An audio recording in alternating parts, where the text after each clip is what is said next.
আর নজর রাখতে হচ্ছে ভাটপাড়ায় বোমাবাজিতে গ্রেপ্তার করা হলো 5 জনকে।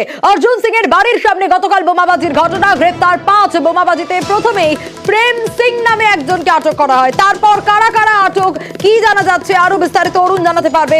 অরুণ, দেখো, শুক্রবার যে ধরনের ঘটনা বোমাবাজি এবং গুলি চালানোর ঘটনা অর্জুন সিং এর বাড়িতে ঘটেছিল, সেই ঘটনা তদন্তে নামে পুলিশ এবং জগদ্দল থানার পুলিশ কিন্তু প্রথমে প্রেম সিং নামে একজনকে আটক করেছিল, পরে তাকে গ্রেপ্তার করা হয় এবং তাকে জিজ্ঞাসাবাদ করে আরো 4 জনকে কিন্তু গ্রেপ্তার করেছে রাতভর তল্লাশি চালিয়ে।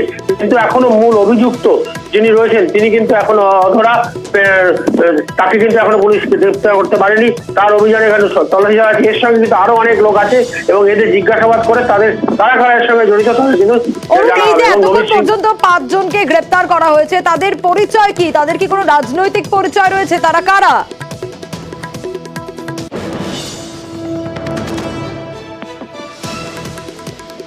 অরুণ, শোনা যাচ্ছে?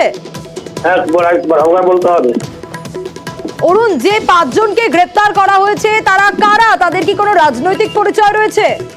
দেখো, এরা প্রত্যেকেই নমিত সিং এর অনুগামী, কারণ তারা এই নমিত সিং এর সঙ্গে ছিল যখন এনআইএ তাদের তদন্ত ভার নিয়েছিল এর আগে 2021 সালে, তখনও কিন্তু এদের নাম 2 একজনের নাম ছিল।